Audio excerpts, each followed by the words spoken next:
భారత ఉపరాష్ట్రపతిగా కొత్తగా ఎవరు బాధ్యతలు చేపట్టబోతున్నారు? ఎన్డీఏ ఇప్పటికే అభ్యర్థిని ప్రకటించింది. ఇక ప్రతిపక్ష కూటమి పోటీ పెట్టేందుకే సన్నద్ధమవుతుంది.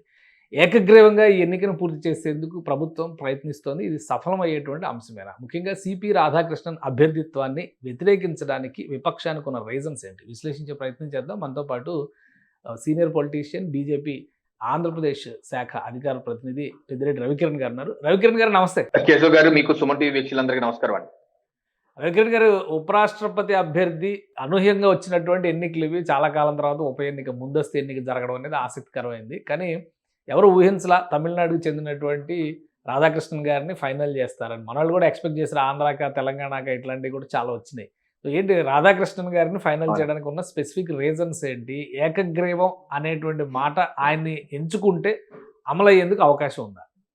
కేశవ్ గారు, ముందుగా అయితే చిన్నపురం పుణ్యస్వామి రాధాకృష్ణన్ గారు, సిపి రాధాకృష్ణన్ గారు, వారికి అభినందనలు, శుభాకాంక్షలు. ఎన్డీఏ తరఫున ఉపరాష్ట్రపతి అభ్యర్థిగా ఎన్డీఏ కూటమి నేతలందరూ నిర్ణయించారు.